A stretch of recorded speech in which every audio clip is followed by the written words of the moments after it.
Hey folks, just a quick video. I had done, I think, 3 quick videos on first the use of a track saw, but specific to the project, I was making an attic access door with a basically a metal mesh screen to allow for ventilation, because otherwise I have no ventilation between my old attic and new.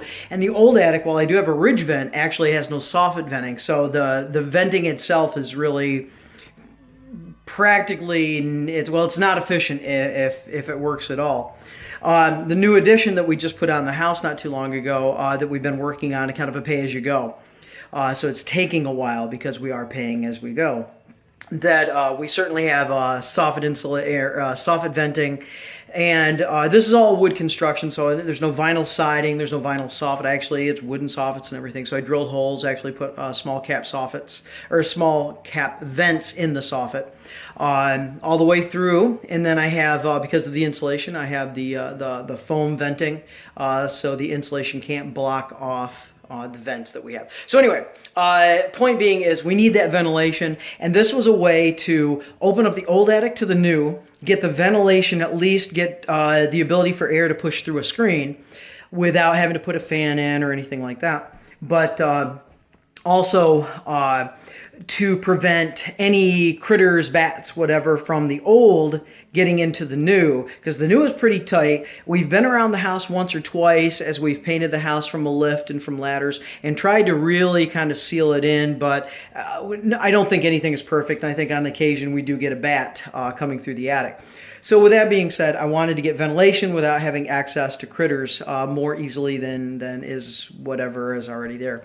But point is, in this video quickly, is I was standing probably right about here. I was showing you a door right here, and then I said the door is going to go up in there, and I was able to show you a hole, but you can't see the hole anymore. The door's not there, and the hole's not there because we are drywalled. So yay! Very excited about this addition project. It's been almost years in the making. Because pay as you go, it's hard to really accumulate, cash to make big things happen all at once. And we didn't want to do any more loans or anything like that. So anyway, what you're seeing behind me is I just had to string my temporary lights were actually strung all the way through here, but I can't string them now because we have drywall, which is the idea here. We have drywall all the way around. So that will be, this is going to be a custom shower, and so I have a Weedy, W-E-D-I, Weedy system going in there, which will start with the base and then build up from there with the panels. It's just, basically you can buy it as a kit or you can buy individual pieces. I don't know what I ended up ordering, but it was like $2,000 for everything in there, plus the glue, caulk fasteners, and everything else. So we'll be interested in that, and it'll all get tiled, so it's a custom tile shower. I'll eventually have to do glass here. And I'll have somebody that does glass do that because I don't do glass. So anyway, I just wanted to show you. I'm actually in the bathroom, of course. We have double vanity going in here, which is being constructed as we speak by the Amish. We were able to enlist the Amish in our local area to actually do some custom builds for us. Along this wall here, of course, that used to be a window. Now it's a doorway, which will be a pocket door, and that's into the old bathroom, which will become a hallway out into the rest of the house proper. And then I'm in the new bathroom, which is much longer, bigger, etc. So double vanity there. Right in here we have a makeup station, and then we'll have a actual mirror that's going to have a light that goes all the way around the internal part of the mirror. And so I had to install, last minute, I had to install some electricity for that so we could plug it in. But we're going to have a makeup station right there for my wife, which is really cool. Happy to very much be able to do things like that for her. Looking towards the back of our house, this is going to be a big soaking tub, reminiscent of the old clawfoot tubs, which we have one, but she was looking for something a little more updated. And so what we have is kind of a giant acrylic slipper tub, or I don't know, it looks like a boat to me. But it's going to go in there. So it'll be soaking tub, no shower, because we have the shower over here. Toilet cubby is right behind me. Of course, you see the flange there and the power, or the water supply, power supply. Well, I guess it does power the toilet. So yeah, the power supply. It's a hydration powered toilet. So anyway, we also have a laundry room in the upstairs, accessible only through the bathroom, but it's really just her and I, so not a big deal. Plus, it's a second floor laundry, which is really cool for both of us. She does more laundry than I do, but really cool because almost all the laundry is generated on the second floor, and so it's nice to have it, even though the kids are out of the house at this point. It's just nice to have that. So anyway, laundry room. Laundry room will have a pocket door. This pocket door will be clear glass, but it'll have all kinds of etching and it's kind of quote-unquote letting detail. It's not stained glass, but really kind of all beveled glass, ornate detail. We spent a little bit of money on that door, but that's going to be really nice to let all the light in from the laundry room to keep this area in here lit. But it's not a privacy issue because, you know, it's just her and I, and if you can't see your spouse naked, you got some problems.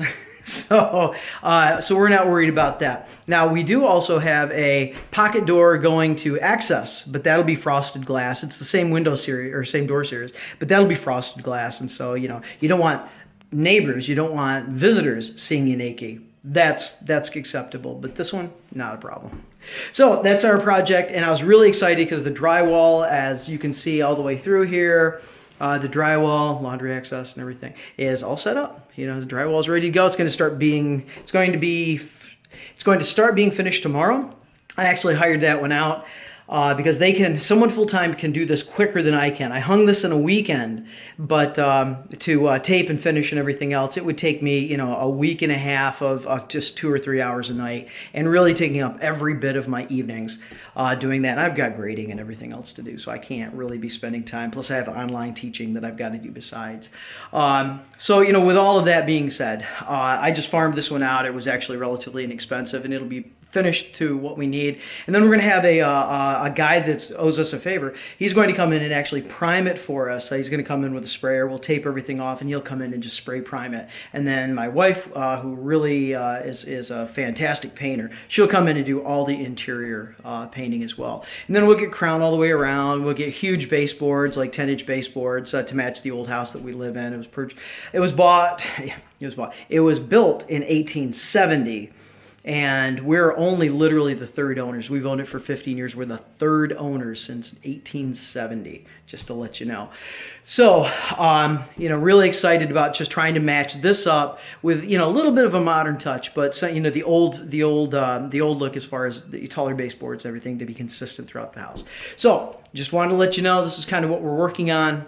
And the fact that you just cannot see the attic access anymore. So very excited. Thank you very much. I don't know what I'll post of this project going forward, but because it wasn't never meant to be something that I wanted to, from start to finish, do YouTube videos on. I'm only relatively new to YouTube, as you're very well aware if you see my channel. And I'm not selling anything. I'm not promoting anything. I'm just putting some stuff up there, basically saying, hey, if a part-timer like me can do it, you can do it too. You know, you can do it and save money doing it. I hung the drywall. It saved me probably almost $2,000 for someone to come in and hang all this drywall. That's $1,600, I think, was what we were quoted for hanging the drywall.